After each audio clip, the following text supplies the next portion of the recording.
Hello, नमस्कार दोस्तों, कैसे हैं आप सभी लोग? आशा करता हूँ आप सभी लोग अच्छे होंगे और अपनी-अपनी पढ़ाई कर रहे होंगे। कैसी आप लोगों की पढ़ाई चल रही है? ज़रा कमेंट वगैरह करके बताइए। हिंदी जो मैं आपको करा रहा हूँ, वो कितना आप लोगों का साथ दे रही है? आप प्रैक्टिस सेट वगैरह लगा रहे होंगे, तो कितने आप लोगों के नंबर बन रहे हैं? एग्ज़ाम पास आता जा रहा है, एक दिन डेली घट जाता है, तो कैसी आप लोगों की तैयारी चल रही है बताएँगे ज़रा? और बढ़ते हैं हम इसी बात के साथ अपनी नेक्स्ट सीरीज़ में, हिंदी की सीरीज़ में। ये देखो दोस्तों, ये कारक चिन्ह है, ये आप लोगों को मालूम होगा। तो इसकी ट्रिक होती है, हम बचपन से याद करते हैं, कर्ता ने कर्म को करण से या के द्वारा संप्रदान के लिए अपादान से, मतलब अलग करने के लिए। जैसे कि एक होता है कि मैं दिल्ली से, वह दिल्ली से आ रहा है, दिल्ली से जा रहा है, ठीक है। जब दो कोई चीज किसी चीज से अलग होती है तो उसके लिए क्या लगाते हैं दोस्तों? तो से लगाते हैं, जो कि अपादान कारक होता है। तो कर्ता ने कर्म को करण से के द्वारा संप्रदान के लिए अपादान से संबंध का के की रारे री अधिकरण में पे पर। और संबोधन दोस्तों क्या होता है? हे अरे हो, हे राम, ओ माय गॉड, ठीक है। ये तो इंग्लिश वर्ड हो गया। तो ओ माय गॉड नहीं, अरे कह सकते हैं, हो कह सकते हैं, हो ऐसा हो गया, ठीक है। तो ये क्या है? संबोधन होता है। तो एक बार दोबारा रिवाइज कर लें। कर्ता ने कर्म को करण से के द्वारा संप्रदान के लिए अपादान से संबंध का के की रारेरी अधिकरण में पे पर। और संबोधन दोस्तों हे अरे हो, इसको ध्यान रखेंगे। अब दोस्तों पहला क्वेश्चन शुरू होता है, कामायनी किसकी रचना है? तो दोस्तों कामायनी किसकी रचना है? तो कामायनी जयशंकर प्रसाद की रचना है दोस्तों, कामायनी। जैसे कि भारतेंदु हरिश्चंद्र की रचना क्या है? अंधेरी नगरी नाटक के बारे में जो आप लोग पता होगा, अंधेरी नगरी चौपट राजा, पता है ना, आप लोगों ने बचपन में पढ़ी होगी। तो अंधेरी नगरी चौपट राजा किसकी थी? भारतेंदु हरिश्चंद्र की थी। और वैदिक हिंसा हिंसा न भवती, तो वेद की हिंसा हिंसा न भवती भी दोस्तों किसकी है? ये भी भारतेंदु हरिश्चंद्र की रचना है। रामधारी सिंह दिनकर जी की भी कुछ रचनाएं हैं, जैसे कि उर्वशी, रश्मि रथी, रश्मि रथी, रेणुका, संस्कृति के 4 अध्याय, हुंकार और सामधेनी। तो दोस्तों रामधारी सिंह दिनकर की अगर बात करते हैं तो उर्वशी हो गया, रश्मि रथी हो गया, रेणुका हो गया, संस्कृति के 4 अध्याय हो गए, हुंकार हो गया, और क्या हो गया दोस्तों? ये सामधेनी हो गया। आचार्य रामचंद्र शुक्ल की रचनाएं दोस्तों कौन सी है? आचार्य रामचंद्र शुक्ल जी की अगर बात करते हैं तो चिंतामणि। हिंदी साहित्य का इतिहास, हिंदी शब्द सागर कहते हैं। तो हिंदी साहित्य का इतिहास भी किसने लिखा है दोस्तों? आचार्य रामचंद्र शुक्ल द्वारा रचना की गई है दोस्तों। वाक्यांश के लिए एक शब्द बताइए। गुरु के समीप रहने वाला छात्र, जो दोस्तों गुरु के समीप छात्र रहता है उसे कहते हैं अंतेवासी। क्या कहते हैं उसको? अंतेवासी। तो ये ध्यान रखेंगे। पर्वत के ऊपर की समतल भूमि, जो पर्वत, कोई पर्वत है उसके ऊपर की जो समतल भूमि है दोस्तों, वाक्य के लिए एक शब्द दोस्तों होगा तो अदित्यका। क्या कहते हैं दोस्तों? अदित्यका। तो ये नहीं ध्यान रखना, पठार बच्चे लगा देते हैं, पठार नहीं होता है, ठीक है। पठार के बारे में बताएंगे। तो ये आदित्य का होता है। गिर क्या है? गिरी, तो कंदराकर, भूदर। अच्छा अच्छा अच्छा, इनके दो दो पर्यायवाची शब्द रखे हैं। तो गिरी के देखो दोस्तों पर्यायवाची है, तो कंदराकर, भूधर, वसुधाधर, पारावत, अलम, व्यंसक, तालिस, अंबी और क्या है दोस्तों? व्यंक। ये किसके हैं दोस्तों? ये हैं गिरी के पर्यायवाची।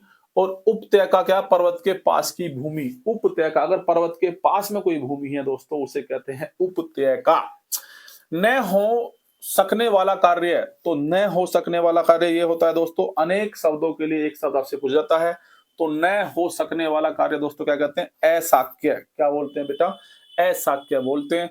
कनिष्ठिका और मध्यमा के बीच की उंगली, जो कनिष्ठिका और मध्यमा के बीच की उंगली को दोस्तों अनामिका कहते हैं। मानसिक भाव छिपाना, अवहिथा। क्या कहते हैं दोस्तों? अवहिथा। युद्ध की इच्छा रखने वाला, युद्ध की इच्छा रखने वाले कहते हैं युयुत्सु। क्या कहते हैं दोस्तों? युयुत्सु। जो असत्य न बोले उसे कहते हैं अमिथ्यावादी। जो असत्य न बोले उसे क्या कहते हैं दोस्तों? अमिथ्यावादी। जीवों द्वारा होने वाला दुख, तो जीवों द्वारा होने वाला दुख क्या होता है? आधि भौतिक। आधि भौतिक। जाति से निष्कासित, तो जाति से निष्कासित है तो जाति बहिष्कृत कहते हैं दोस्तों उसको। भारत ने विश्व कप जीता, कौन सा कारक है? देखो भारत ने विश्व कप जीता, तो ने आ रहा है कर्ता ने कर्म को कर्ता ने तो कर्ता कारक, ठीक है। कर्ता ने कर्म को करण से, संप्रदान के लिए अपादान से, है नी। ये ध्यान रखेंगे। तलवार का तत्सम शब्द है तरवारी। क्या है दोस्तों? तरवारी। तलवार का तत्सम शब्द क्या है? तलवारी। तत्सम आपको पता होगा दोस्तों, जो संस्कृत में जैसे शब्द होते हैं उनको तत्सम शब्द कहते हैं, संस्कृत के शब्दों को। और तद्भव जो संस्कृत से रूप उन्होंने अपना चेंज कर लिया, जो अब लेटेस्ट में बोले जाते हैं उन्हें कहते हैं तद्भव शब्द। जैसे तद्भव का अर्थ है दोस्तों तद प्लस के भव, तो ऐसा हो गया। तद्भव का अर्थ क्या है? ऐसा। आपसे पूछ लेगा, एग्जाम पूछा गया दोस्तों कि तद्भव का अर्थ बताइए, तो तद्भव का अर्थ क्या है? ऐसा हो गया। तो ऐसी कुछ तत्समय और तद्भव, जैसे कुक्ष, तो कुक्ष कहते हैं दोस्तों कोख को, गर्जर कहते हैं गाजर को, भल्लूक कहते हैं भालू को, लवंग कहते हैं लौंग को, भद्र कहते हैं भला, नव्य कहते हैं नया, तिथिवार कहते हैं त्योहार को, और काक कौवे को, और चूर्ण चूरन कहते हैं स्टैम्प पे आप। किस कवियत्री को आधुनिक मीरा कहा जाता है? तो आधुनिक मीरा किस कवियत्री को कहा जाता है दोस्तों? महादेवी वर्मा को आधुनिक मीरा कहा जाता है। तो महादेवी वर्मा को दोस्तों आधुनिक क्या कहा जाता है? मीरा कहा जाता है। ये बात ध्यान रखेंगे। इनकी रचनाएं हैं जैसे कि निहार है, रसीम है। तो महादेवी वर्मा की रचनाएं कौन कौन सी? निहार हो गया दोस्तों, रसीम हो गया, नीरजा हो गया, सांध्य गीत हो गया, दीपशिखा हो गया, और सप्तपर्णा हो गया। सूर्यकांत त्रिपाठी निराला ने उन्हें हिंदी के विशाल मंदिर की सरस्वती कहकर संबोधित किया। तो सूर्यकांत त्रिपाठी निराला ने दोस्तों, किसने दोस्तों? सूर्यकांत त्रिपाठी निराला जी ने इनको, सूर्यकांत त्रिपाठी निराला जी ने उन्हें हिंदी के विशाल मंदिर की सरस्वती, तो क्या कहा है सूर्यकांत त्रिपाठी निराला जी ने? किसको? महादेवी वर्मा को हिंदी के विशाल मंदिर की सरस्वती कहकर संबोधित किया है। सरोजनी नायडू की दोस्तों बात करते हैं। The golden threshold, the word of time, the broken wig, तो ये इनकी रचनाएं हैं। मीराबाई देखते हैं दोस्तों। नरसिंह का मायरा, राग गोविंद, राग सोरठ के पद, गीत गोविंद की टीका। सुभद्रा कुमारी चौहान, अगर दोस्तों सुभद्रा कुमारी चौहान की बात करते हैं, बिखरे मोती, उन्मादिनी, सीधे साधे चित्र, तो ये किसकी है दोस्तों? सुभद्रा कुमारी चौहान की है। कौन कौन सी? बिखरे मोती, उन्मादिनी, सीधे साधे चित्र। समास के प्रकार कितने होते हैं दोस्तों? देखो समास के 6 भेद होते हैं। तत्पुरुष समास, बहुव्रीहि समास, कर्मधारय समास, द्विगु समास, अवयवी भाव समास, और द्वंद्व समास। तो दोस्तों देखो समास मैंने इसी में खत्म कर दिया है, आप लोग ध्यान रखेंगे। तो तत्पुरुष समास दोस्तों किसे कहते हैं? उत्तर पद प्रधान हो, तो उत्तर पद प्रधान हो तथा समास करने के उपरांत विभक्ति कारक चिन्ह का लोप हो जाए। ठीक है, जैसे कि धर्म का ग्रंथ, तो धर्म का ग्रंथ, तो क्या होता है? धर्मा ग्रंथ, तो धर्म का ग्रंथ, तो उत्तर पद प्रधान होता है दोस्तों इसमें, तो क्या धर्म ग्रंथ। जब तुलसी द्वारा कृत, तो तुलसी कृत, क्या दोस्तों? तुलसी द्वारा कृत, तो तुलसी कृत, कारक चिन्ह का लोप हो रहा है। बहुव्रीहि समास दोस्तों क्या होता है? कोई पद प्रधान नहीं होता है इसमें बहुव्रीहि समास में, दोनों पद मिलकर किसी अन्य विशेष अर्थ की ओर संकेत करते हैं। जो महान वीर हैं, तो महावीर अर्थात हनुमान, जो महान वीर हैं तो महावीर अथवा हनुमान। 3 आंखों वाले, तो त्रिलोचन कहते हैं या शिव को कहते हैं, दोनों मिल जाते हैं दोस्तों, कोई प्रधान पद नहीं होता है इसमें। और क्या है दोस्तों? अलग ही अर्थ देते हैं, ठीक है, अपने से अलग ही कुछ किसी तीसरी चीज की ओर इशारा करते हैं। यानी कर्मधारय समास क्या है दोस्तों? कर्मधारय समास जिस समास के दोनों शब्दों के बीच विशेषण विशेष्य अथवा उपमान उपमेय का संबंध हो, तो जिस समास के दोनों के बीच में विशेष विशेष्य, किसका दोस्तों? बीच विशेषण विशेष्य और अथवा उपमान और उपमेय का संबंध दोस्तों हो, उसे कहते हैं कर्मधारय समास। जैसे कमल के समान नैन, कमल नैन, महादेव है जो, महान है जो देव, महादेव। द्विगु समास में दोस्तों जिस समास से पूर्व पद पहला पद संख्यावाचक, अगर पहला पद संख्यावाचक आ रहा है दोस्तों तो उसे कहते हैं द्विगु। जब दो पहरों, दो आ रहा है, तीन लोगों, तीन आ रहा है, तो जो पहला संख्यावाचक आ रहा है दोस्तों द्विगु कहते हैं। दो पहरों का समूह दो पहर, 3 लोगों का समहार त्रिलोक कहते हैं। अवयवी भाव समास दोस्तों क्या होता है? पहला पद प्रधान होता है और समस्त शब्द अवयव का काम करता है। जैसे प्रति प्लस दिन, तो प्रतिदिन, एक प्लस एक, एकाएक। तो द्विगु समास में दोस्तों क्या होता है? दोनों पद प्रधान होते हैं, जैसे माता पिता, ठीक है, माता पिता, चाचा चाची, तो दोनों पद प्रधान होते हैं, तो ये द्वंद्व समास होता है दोस्तों। संभाव्य वर्तमान काल वाला वाक्य कौन सा है? तो बताइए दोस्तों, संभाव्य वर्तमान वाला जो कौन सा वाक्य है? हम ऐसा घर चाहते हैं जिसमें धूप आती है, सिपाही रात को पहरा देता है, मैं अभी अयोध्या से आता हूं, आपको राजा सभा में बुलाते हैं। तो दोस्तों बताइए, को संभाव्य वर्तमान कह रहा है, तो जिसमें वर्तमान काल की संभावना हुई हो, तो इसमें दोस्तों ऑप्शन नंबर फर्स्ट ही सही है। हम ऐसा घर चाहते हैं जिसमें धूप आती हो, है नी। निम्न प्रश्नों के शब्द युग्म के अर्थभेद में से कौन सा गलत है? तो आपको गलत बताना है दोस्तों। जैसे कि अभय उभय, तो निर्भीकता दोनों। अभेद अभेद, भेद का अभाव जो तोड़ा न जा सके। अर्थी या अर्थी, अर्थी या अर्थी, तो टिकठी या चाहने वाला नहीं। आयत या आयात, तो देश के माल लाना और विदेश में माल भेजना। तो आयत, ये तो गलत है।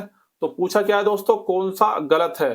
तो देखो दोस्तों, आयत आयत, तो आयत होता है वो तो जो रेक्टेंगल जिसको बोलते हैं, और आयात कहते हैं विदेश में माल भेजना नहीं, विदेश से माल लाना। तो यही दोस्तों गलत है। बाकी सभी के सभी क्या है दोस्तों, सही हैं। जैसे अभय, अभय का मतलब दोस्तों होता है निर्भीकता, जिसको भय न हो। उभय मतलब दोनों, अभय मतलब निर्भीकता, उभय मतलब दोनों। अभेद मतलब जिसे भेद का अभाव हो, जिसको भेदा न जा सके। अभेद्य, अभेद्य जो तोड़ा न जा सके। अर्थी, तो टिकठी होती है, और अर्थी चाहने वाला होता है। ठीक है दोस्तों, निम्न विकल्प में से उचित शब्द लिंग युग्म का चयन करें। तो उचित शब्द का आपको चयन करना है। जैसे गरिमा पुल्लिंग है, यमुना पुल्लिंग है, कपाट पुल्लिंग है, या परिवर्तन पुल्लिंग है। तो दोस्तों कपाट ही होता है, नहीं कपाट किवाड़ को बोलते हैं, दरवाजे को बोलते हैं, तो यही पुल्लिंग होता है। बाकी सब ये परिवर्तन पुल्लिंग होता है, ये स्त्रीलिंग लिख रखा है। जैसे कि गिरिधर का सामासिक विग्रह क्या होगा? तो गिरिधर किसे कहते हैं? गिरि को धारण करने वाला, जो अर्थात कृष्ण, जिसने गिरि को धारण किया हो उसे कहते हैं गिरिधर, है नी, जैसे कि अर्थात कृष्ण। त्याग, त्याग नाता तोड़ देने की क्रिया है। त्याग पत्र वह पत्र जिसमें किसी प्रकार के त्याग का उल्लेख हो। ये क्या कह रहा है यहाँ पे? त्याग कहां से आ गया दोस्त? है तो पेज नंबर ठीक भाई। चलो, ये त्याग के बारे में कुछ दे रखा है दोस्तों। त्याग कैसे कहते हैं? नाता तोड़ देने की क्रिया को त्याग कहते हैं। मैंने त्याग कर दिया, तो मैंने नाता तोड़ दिया, है नी। त्याग पत्र वह पत्र जिसमें किसी प्रकार के त्याग का दोस्तों उल्लेख हो। लिपि चिन्हों के क्रमबद्ध समूह को क्या कहते हैं? तो लिपि चिन्हों के क्रमबद्ध समूह को दोस्तों वर्णमाला कहते हैं। और कुल वर्णों की संख्या कितनी है? 52 है। ये बात ध्यान रखेंगे। निम्नलिखित में से कौन सी क्रिया यौगिक क्रिया है? तो यौगिक क्रिया बताएंगे आप। सुलाना, खा लेना, चिकनाना, ठंडा करना, ठंडाना। तो खा लेना दोस्तों क्या है? यौगिक क्रिया है, खा और लेना। तो देखो दोस्तों, जो सुलाना क्या है? प्रेरणार्थक क्रिया है, सो जा रहे यानी निन्नी आई रे। तो जहां कर्ता स्वयं कार्य न कर किसी अन्य को उससे करने की प्रेरित करता है, तो पढ़ना, पढ़वाना, जीतना, जितवाना। जिताना, जितवाना, जीतना नहीं, जीतना तो स्वयं हो जाएगा, तो जिताना, जिताना या जितवाना, है नी। तो ये क्या है दोस्तों? प्रेरणार्थक क्रिया है जो दूसरे को कराई जाती है। अगर दोस्तों बात करते हैं किसकी, चिकनाना या ठंडाना, तो नाम धातु क्रियाएं हैं ये। तो नाम धातु क्रियाएं क्या है दोस्तों? चिकनाना या ठंडाना। दो या दो से अधिक क्रियाओं के योग से यौगिक क्रिया बनती है। तो अगर दोस्तों हम यौगिक क्रिया की बात करते हैं, तो दो या दो से अधिक क्रियाओं के योग से बनती है। जैसे उठ जाना, खेलना कूदना, नहाना धोना, है नी। ये सब क्या है दोस्तों? यौगिक क्रियाएं हैं। एक होती है नाम धातु क्रिया दोस्तों, वह क्रिया जो संज्ञा, सर्वनाम, विशेषण शब्दों में प्रत्यय जोड़कर बनाई जाती है। जैसे हाथ से हथियाना, शर्म से शर्माना। ये सब क्या है दोस्तों? नाम धातु क्रियाएं हैं। स्वरों का उच्चारण दोस्तों अगर देख लेते हैं हम, जैसे ए और आ, ए आ, ए आ, तो एक कंठ से होता है दोस्तों। ई ई, ई ई, ई ई, तालव्य से उ ऊ, ओष्ठ्य से दोस्तों उ ऊ, उ ऊ। तो ओष्ठ्य से ऋषि, रीर कहते हैं, रीर मूर्धन्य। रीर क्या है दोस्तों? मूर्धन्य। ए तो कंठ तालव्य, ए ए ए ए ए, ठीक है, कंठ तालव्य। ओ तो कंठ ओष्ठ्य, कंठ ओष्ठ्य से बनता है ओ, है नी। दोस्तों कुछ है हस्व स्वर, तो इसमें मूल स्वर भी कहते हैं। तो हस्व स्वर को क्या कहते हैं दोस्तों? मूल स्वर भी कहते हैं। ए ई उ ऋ, ए ई उ ऋ, ये क्या है दोस्तों, हमारे मूल स्वर है या ह्रस्व स्वर है, ए ई उ ऋ। दीर्घ स्वर दोस्तों कौन से हैं? दीर्घ स्वर मूल स्वरों के संयोग से बनते हैं, जैसे ए ई उ, तो ये दीर्घ स्वर है। कौन से दोस्तों? दीर्घ स्वर। ये ए नहीं होगा दोस्तों, ये आ होगा, है नहीं? तो आ ई उ, ये दीर्घ स्वर है। संयुक्त स्वर कौन से हैं? ए, ए, तो ए प्लस ई से बनता है ए प्लस ए से बनता है ओ, ए प्लस ऊ से बनता है और औ, ए प्लस ओ से बनता है। ये संयुक्त स्वर है जो दो स्वरों के मेल से बनते हैं। दिए गए वाक्यांश के लिए एक शब्द दीजिए जो स्त्री पति के लिए मर मिटे, तो उसे बोलते हैं दोस्तों पतिव्रता। तो पतिव्रता, जो स्त्री पति के लिए मर मिटे, क्या है? पतिव्रता। कुलटा किसे कहते हैं? तो कुलटा किसे कहते हैं? अनेक पुरुषों से संबंध रखने वाली स्त्री को कुलटा कहते हैं, है नहीं दोस्तों? यति, यति रोक रुकावट होना, यति मतलब क्या है दोस्तों? रोक रुकावट होना। सावित्री किसे कहते हैं? मत्स्य देश के राजा अश्वपति की कन्या। तो सावित्री मत्स्य देश के राजा अश्वपति की कन्या। अनादि क्या है? जिसका कोई आरंभ न हो। अनादि किसे कहते हैं? जिसका कोई दोस्तों आरंभ न हो। उरग, जो छाती के बल चलता है उसे कहते हैं उरग। राजा, देखो दोस्तों कुछ मैंने ना यहाँ पे आप लोगों के लिए ये क्या बोलते हैं, अरे क्या बोलते हैं इनको, पर्यायवाची, पर्यायवाची शब्द लिख रखे हैं, ध्यान रखेंगे। जैसे राजा, राजा को नृप कहते हैं, नृपति कहते हैं, भूपति, नरपति, भूप, महीप, महीपति और नरेश, ये ध्यान रखेंगे। निरप, नृपति, भूपति, नरपति, भूप, महीप, महीपति और नरेश दोस्तों कहते हैं। सागर, अगर मैं सागर की बात करता हूं तो समुद्र आपको पता होगा, लेकिन उदधी, उदधी भी कहते हैं। जलधी, जल धारण करने वाला। वारिधी, वारी को धारण करने वाला। जितने भी पानी के दोस्तों पर्यायवाची होंगे उसमें अगर धी जोड़ देंगे या वार जोड़ देंगे तो दोस्तों किसके बन जाएंगे? समुद्र के, अगर समुद्र के या सागर के पर्यायवाची बन जाएंगे। जलधी, वारिधी, पारावार, सिंधु, निर्धी, नदीस, तो ये सब क्या है दोस्तों? नदी को धारण करने वाला, ये समुद्र के। जंगल के दोस्तों आपको पता होगा, वन कानन, वन कानन, विहड़, विटप, विपिन, वन कानन, विहड़, विटप, विपिन। घर की अगर दोस्तों बात करते हैं तो गृह, सदन, आवास, आल्य, गेह, निवास, निलय और दोस्तों मंदिर, क्या है दोस्तों? मंदिर, ये घर के हैं। ए का वर्ण क्या कहलाते हैं? तो आपको पता है कंठ तालुव्य कहते हैं। ए नहीं सॉरी, ए तो कंठ तालव्य वर्ण ये दोस्तों कहलाते हैं। अर्ध संवत, विव्रत और कंठ ओष्ठ्य। तो अर्ध संवत कैसे हैं? ए ओ, कंठ ओष्ठ्य ओ ओ ओ ओ ओ ओ आ, अंगा भी कहते हैं, नहीं अंगा भी कहते हैं। विव्रत आ, विव्रत क्या है दोस्तों? आ। वर्णों के व्यवस्थित समूह को, वर्णों के व्यवस्थित समूह को वर्णमाला कहते हैं। मूलतः उच्चारण के आधार पर हिंदी में 45 वर्ण और 10 स्वर और 35 व्यंजन है। तो 45 वर्ण है दोस्तों, 10 स्वर और 35 व्यंजन है मूलतः जो उच्चारण के आधार पर है। लेखन के आधार पर 52 वर्ण है, ठीक है। 13 स्वर है दोस्तों, 35 व्यंजन है और 4 संयुक्त व्यंजन है, ये है 52 हो जाएंगे टोटल। तो मूल स्वर कौन कौन से? ए आ ई उ ऊ ए ओ। तो मूल व्यंजन दोस्तों कितने? 33, उच्छिष्ट व्यंजन 2, संयुक्त व्यंजन 4 हैं और अयोगवा कितने दोस्तों? अयोगवा भी 2 हैं। चोर का पर्यायवाची शब्द दोस्तों क्या होता है? तो चोर का खनक, उदक, धूसर या थलचर। तो दोस्तों खनक होता है चोर का पर्यायवाची। गधे का पर्यायवाची खर, गंधर्व, धूसर, रासव, वेसर, चक्रीवान, वैशाख नंदन।